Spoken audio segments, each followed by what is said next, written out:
This bulletin proudly brought to you in association with Alex Campbell's Menswear.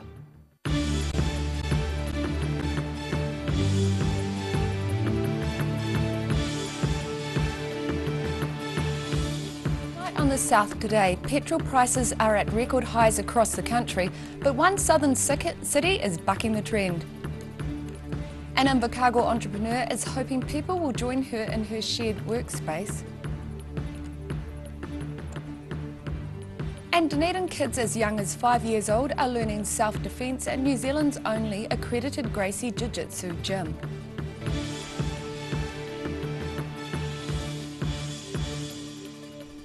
Kia ora, good evening, I'm Melissa Barton. New Zealand petrol prices have reached record levels, with a few southern towns recording some of the highest prices. Motorists in Queenstown are paying up to $2.45 a litre for 91 octane fuel. However, cheap petrol can be found in Invercargill with prices below $2.20 a litre. South Today reporters asked people in Dunedin, Invercargill and Queenstown what they thought.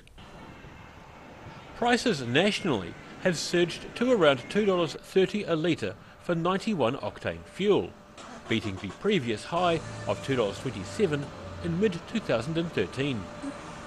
In Queenstown, 95 octane is at $2.45 a litre and it's $2.36 a litre for 91. While some in Invercargill are enjoying 91 octane at just $2.19 a litre. Motorists in Dunedin, Invercargill and Queenstown don't think paying more will affect their motoring habits. Probably not. I have to drive for work. We are just starting to think about it because we travel out of town most weekends to Country Place, so yeah, got to think about that. Actually, I never looked at the petrol price personally, and all I have to do is $50 petrol every time when I run out from the petrol. I still need to fill the car up. I still get to do what I have to do. Well, I already carpool, so I already try to spend as little on petrol as possible. I think because I do some driving out of the region, it will make me think twice. It does affect it, for sure. Yeah, I try and reduce the amount of driving that I do. Yeah, we buy two bicycles. I live with my boyfriend and we share the car, so we buy two bicycles so he can come to the Queenstown area. Probably not day to day, but I guess you'd probably inclined to take less long distance holidays for leisure. Just like this week I've been thinking more about taking my bike to work. Last night I caught the bus for the first time. We have a business, so we don't have an option basically, we have to drive. BP spokeswoman Lee Taylor says that the price is influenced by various factors, including the cost of refined oil products on the international market, the exchange rate, international and local shipping logistics, taxes, levies and local operating costs, all of which was cold comfort for people in the south, many of whom have noticed the steady price increases. It has, caused me a bit of concern and anxiety. I guess it's just another added cost to our daily living, and there's definitely valid questions around whether they're warranted. They're extremely high, you know, I've lived in other countries where you don't pay anywhere near this price for fuel. I noticed it's a little bit up high. I used to travel all the North Island, and there the prices are really more cheaper than here. AA petrol pricing spokesman Mark Stockdale says there is less competition in the south, which is one reason prices are higher, which may eventually have some people seeking other means of transport. Daryl Baser, The South Today. Some mountain roads have been closed and motorists are being urged to take extreme care as the coldest snap of the year hit Otago this morning. Heavy snow has closed the Crown Range Road and it looks set to be shut for the rest of the day. The Queenstown Lakes District Council says all motorists are advised to use the alternate route via the Karora Gorge on State Highway 6. It's also snowing steadily around Kingston and the Devil's Staircase on State Highway 6 between Kingston and Queenstown. The road is open but extreme caution is advised. An Invercargill entrepreneur is offering Southland businesses a new workspace to collaborate on fresh ideas. On Tuesday, Louise Evans opened Cahoots, a co-working office space for small businesses in need of a creative boost. Sharon Rees reports. Louise Evans finds she works better with a full office without the actual office. That's why she opened the co-working space Cahoots and is inviting people to bring their work and fresh ideas to the table. Cahoots is a sort of whimsical office space. It's a co-working area, so people can come in and drop by and hot desk. So they come in with their laptops or whatever they need and work for the day or for a week or whatever. Having an open space means that you can bounce ideas off each other and you can collaborate a little bit more, and you can see what everyone else is up to and draw inspiration from that. Evans has worked out of similar co-working spaces around the world as an advertising creative, helping businesses to find creative solutions to their problems. She said the space is like having new co-workers every day and helps to inspire creativity. It's really nice to work with a whole bunch of different people, and particularly people that I wouldn't normally work with. So I've got a couple of guys who just came in were event managers, and I mean that's awesome for my business because I need to know these things, but I wouldn't work with them day to day, so they have a whole range of different ideas to bring to the table. Evans said injecting the old building with bright colours and surrealist works helps to get the creative juices flowing. I really didn't want you to feel like it was an office space when you walked in. I want to kind of draw out people's creativity and curiosity, and yeah, it's more play and work rather than work and play. Cahoots on Tay Street will be open from 9 to 5 and will offer after-hours events and options to join as a key holding member. Sharon Rees, The South Today. The artist who drew the controversial cover of the latest Critic, which was destroyed by Campus Watch staff, says it wasn't her intention to offend. The Proctor and University of Otago Campus Watch staff destroyed hundreds of copies of the latest edition of Critic Te Arahi after receiving complaints from Dunedin Hospital and the Dunedin Public Library. Artist Saskia Rustin Green said she wasn't seeking to be demeaning to women, but just to break down the taboo around menstruation. The University of Otago has since said it was a mistake to throw away copies of the magazine. Following on from a piece we did at New Zealand's only accredited Gracie Jiu-Jitsu's gym, the self-defence skills are now being passed on to new generations as their proud parents look on. Ben Bootsma has the story. It's not just a sport for adults. Gracie Jiu-Jitsu's kids' classes have doubled in size in the last 2 years. Mixing discipline, fun and agility, the weekly classes are becoming a staple of kids' sporting activities. Justin Kolpan's son Ali joined Jiu-Jitsu because a family member did it. But he says the classes have grown since he started. Ali's been doing Jiu-Jitsu with Gracie Jiu-Jitsu for 2 years now, and he's really enjoying it. The class has grown immensely in the time he's been here. I'd say it's at least doubled, possibly even more than that. Kolpan says Jiu-Jitsu has helped develop fundamental skills of balance, flexibility and coordination. All of a sudden I've already half escaped. Doing the training is really good for their balance and just their body experience, so they know what they can do with their bodies.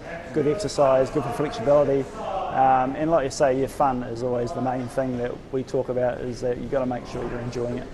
Otago rugby coach Ben Herring has been coming to classes with his kids for 2 months and says the success of the sport is down to the way it is taught. My daughter and my son both come here and they love it. They enjoy physical stuff anyway, but the way these guys coach here at Gracie Jiu-Jitsu is just awesome. Ryan and his team just practical examples of real life situations, and Micah's just absolutely love it. They come home and try to wrestle me with all these new moves. He says the positives of the sport are really beneficial for his kids. Yeah, well, the best thing is that you can see their minds ticking. Like when we have a player wrestle at home, I can see them working out the ways out, how to get out of things, just understand their bodies a lot better. Gracie Jiu-Jitsu kids classes are for teaching kids discipline and control while having fun and learning how to defend themselves. Ben Bootsma, The South Today. Still to come on The South Today, the Dunedin City Library prepares to celebrate the 3rd Nook and Cranny Music Festival, where its walls are filled with sound, not silence. And we step back in time with a visit to the South Canterbury Traction Engine and Transport Museum.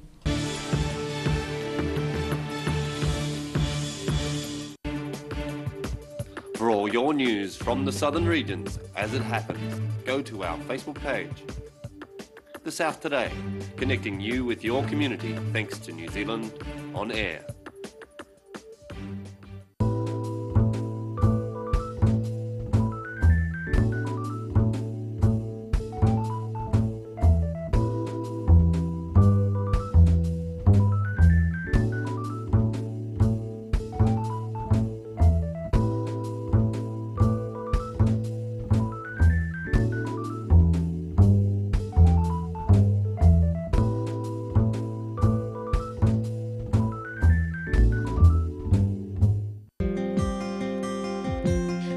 Wait for seed to germinate. Why not do it the smart way?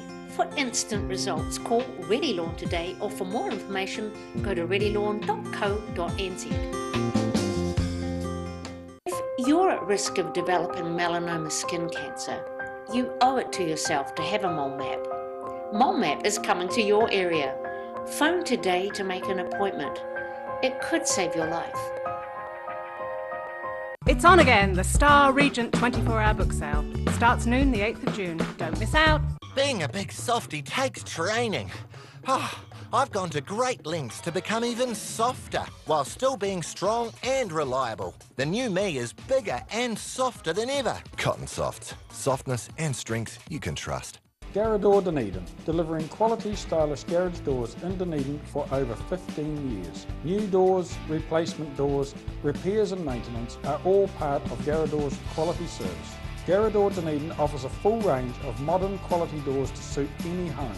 Come visit the team at 553 Kaikoai Valley Road. Visit www.garrador.co.nz or call us on 488 5676. At the Hard to Find Bookshop, we sell quality books on all subjects from the rare to the recent, and where viable, we will come to you. We have a great reputation for integrity and honesty, so if you're downsizing or sorting an estate and have books to sell, contact us. Every reason, every season, we're proud to dress the region. Alex Campbell Menswear, it fits.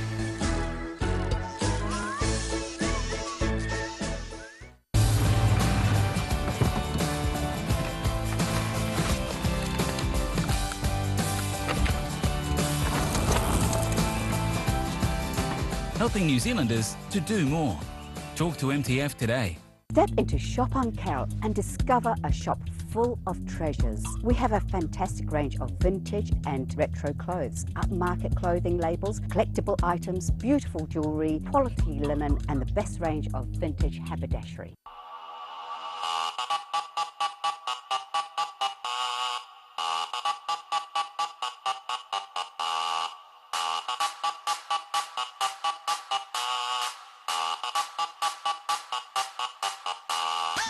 Dunedin's top football on Channel 39, Saturdays at 7, Sundays at 2 and Tuesdays at 3:30.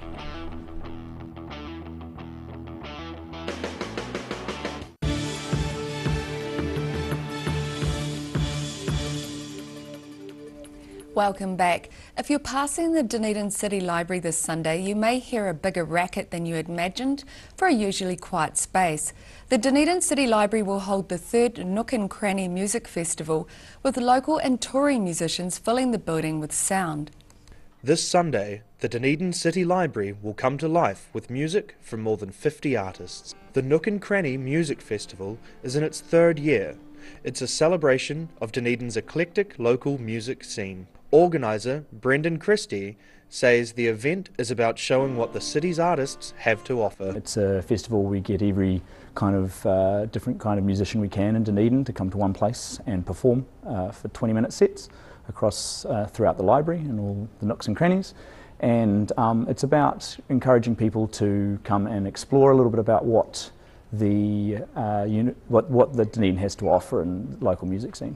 Christie says the festival offers everyone a taste of many different types of music. The weird and the quirky, we've got contemporary, we've got classical music, all different kinds, and there's something for everyone. And I think that shows people's open-mindedness in Dunedin about how they can they're willing to play in such a diverse kind of music festival. Dunedin City Library's events coordinator Kay Mercer says the public interest in this weekend's festival has been growing over the months. Well, the Nook and Cranny Festival is a very exciting time for us and for our customers. We get lots of people interested in it. They're really keen when it's coming, you know, to get fired up about it a couple of months before. So it's something that we plan every year. We've been doing this for 3 years now. It's our third Nook and Cranny, and it seems to be getting bigger in terms of the audience, so that's really great. We're growing it. Fantastic. So yeah, it's just a really lovely, happy event for us. Mercer says enthusiasm for New Zealand Music Month is still going strong. I'm often asked, you know, is Music Month still relevant? Well, it certainly is relevant in Dunedin. It certainly is relevant for our libraries. We get a lot of customers asking about it all the time, so that's why we do it, because the customers want us to. The Nook and Cranny Music Festival is on this Sunday at the Dunedin City Library from 11 a.m. until 4 p.m. and is free to the public. Ben Bootsma, The South Today. Visitors to the South Canterbury Traction Engine and Transport Museum step back in time on Saturday for the club's annual chaff cutting day. The South Today went for a look. Club members of the South Canterbury Traction Engine and Transport Museum cranked up an ancient traction engine and chaff cutter, adding a dynamic attraction to the museum's usual Saturday afternoon open day at Seadown, just north of Timaru.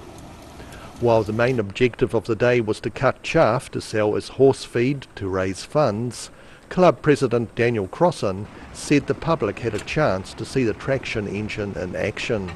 The club was founded 54 years ago, and we still retain a founding member from them days. And our main role is here today, cut the chaff, but we're open to the public, as you'll see people wandering around and see what yesteryear was all about. The traction engine they were using to drive the cutter is over a century old, but still going strong. We have a 1912 Fowler traction engine, and then we have the chaff cutter that is turning the sheaves into chaff into the bags at the other end. The club's museum displays a large number of antique vehicles, but club members have their own personal collections, which would probably quadruple the number on display. New members are always welcome, and the possibility of buying an old vintage tractor for around $200 to $500 is an affordable way to become part of the club. The Timaru Courier for the South Today. After the break on the South Today, University of Otago staff working in finance and administration divisions find out whether they have a job or not. And we have tomorrow's weather for you. Step into Shop on Carol and discover a shop full of treasures. We have a fantastic range of vintage and retro clothes, upmarket clothing labels, collectible items, beautiful jewellery, quality linen and the best range of vintage haberdashery. At the Hard to Find Bookshop, we sell quality books on all subjects from the rare to the recent, and where viable, we will come to you. We have a great reputation for integrity and honesty, so if you're downsizing or sorting an estate and have books to sell, contact us. If you're at risk of developing melanoma skin cancer, you owe it to yourself to have a mole map. Mole map is coming to your area. Phone today to make an appointment. It could save your life. Every reason, every season, we're proud to dress the region. Alex Campbell Menswear, it fits.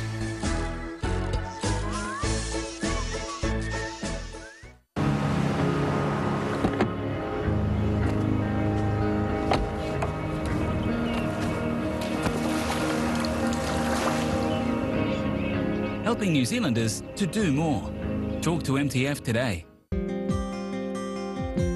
Why wait for seed to germinate? Why not do it the smart way? For instant results, call Ready Lawn today, or for more information, go to readylawn.co.nz.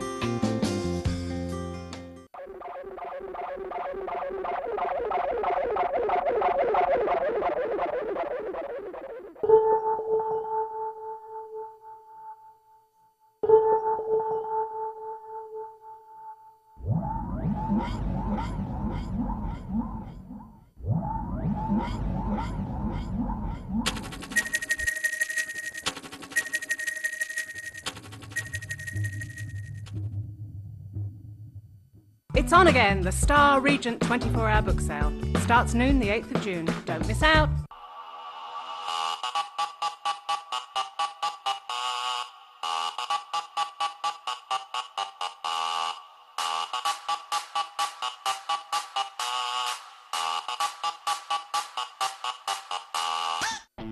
Join us! 7 p.m. Saturdays, 2 p.m. Sundays, 3:30 Tuesdays. Oakley's off the bar.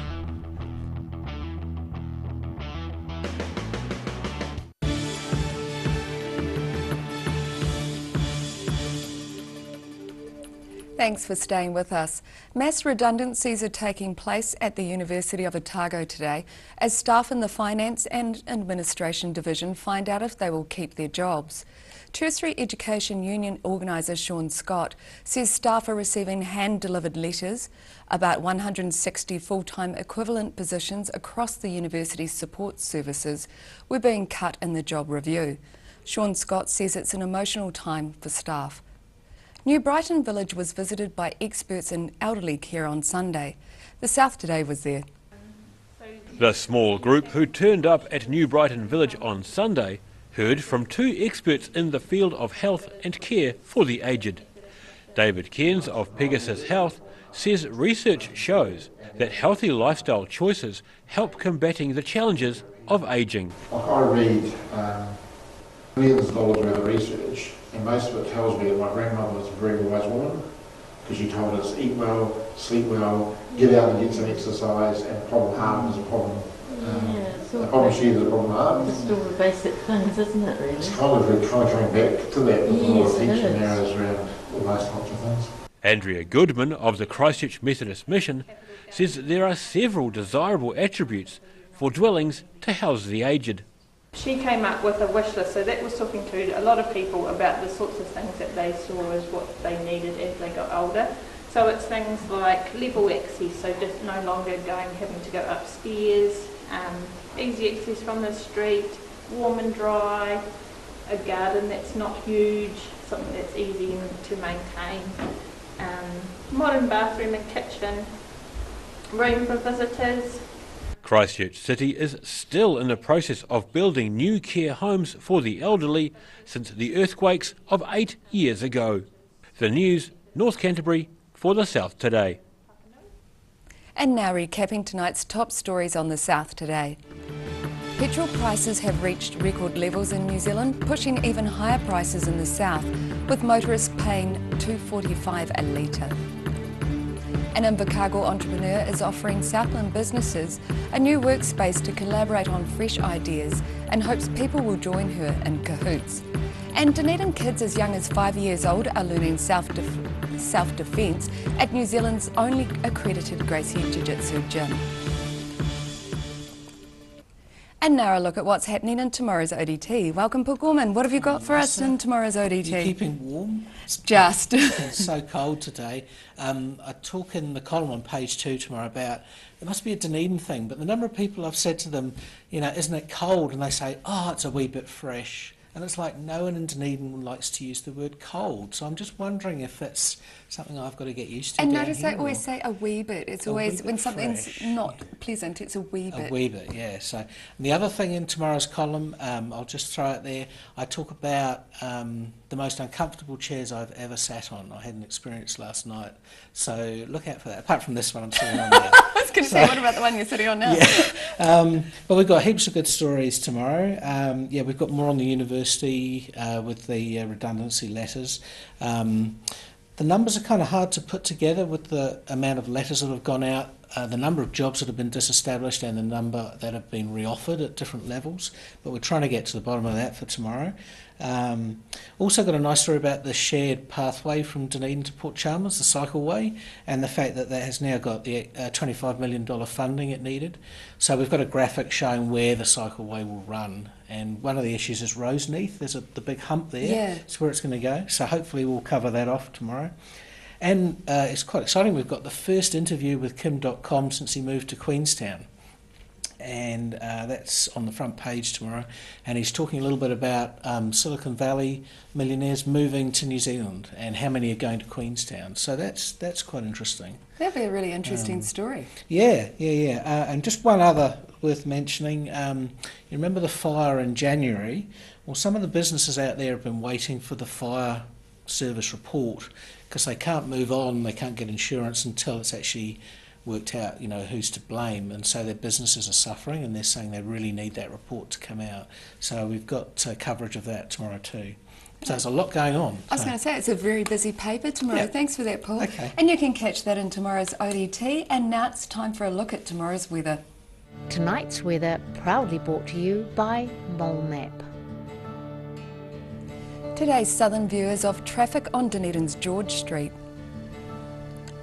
Looking at the situation, there is a very cold southwesterly airflow tomorrow and Friday, but this will ease over the weekend. Winds will remain strong in the far south, and snowy showers may reach low levels at times over the whole region. Let's see what's in store for the southern towns. Balclutha, Catlins, Gore and Lumsden can expect strong winds with snow showers and a high of 5 if you call it that. Looking at the Central Lakes area, Queenstown, Wanaka and Tiana are in for gusty winds with snow showers and a high of 5. Alexandra is a bit more pleasant with gusty winds, some cloud and a high of 8. Up to the northern towns, Timaru can expect fresh winds, clear skies with a high of double digits of 12. Oamaru has fresh winds, some cloud and a high of 11. And it's not so nice inland with the Marama and Twizel being in for strong winds, squally showers and a high of 8. In Dunedin tonight, brace yourselves for some sleety showers developing later tonight with cold winds with an overnight low of 3, which is a good temperature for your fridge. And there'll be mostly clear skies for tomorrow with sunny periods during the morning and increasing clouds during the afternoon accompanied by cold moderate winds. So it's a high of 10 and a low of 4.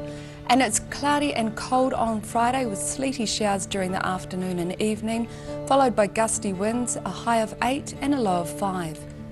And in Invercargill, it will be cloudy tonight with showers and strong to near gale force winds with an overnight low of 4.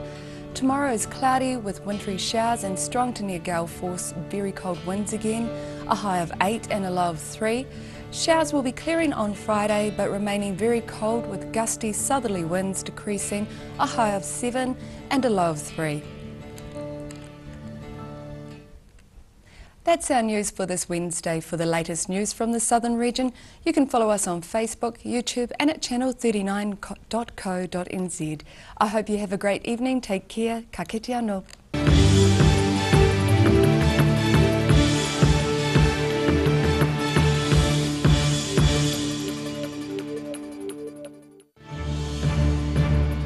This bulletin proudly brought to you in association with Alex Campbell's Menswear.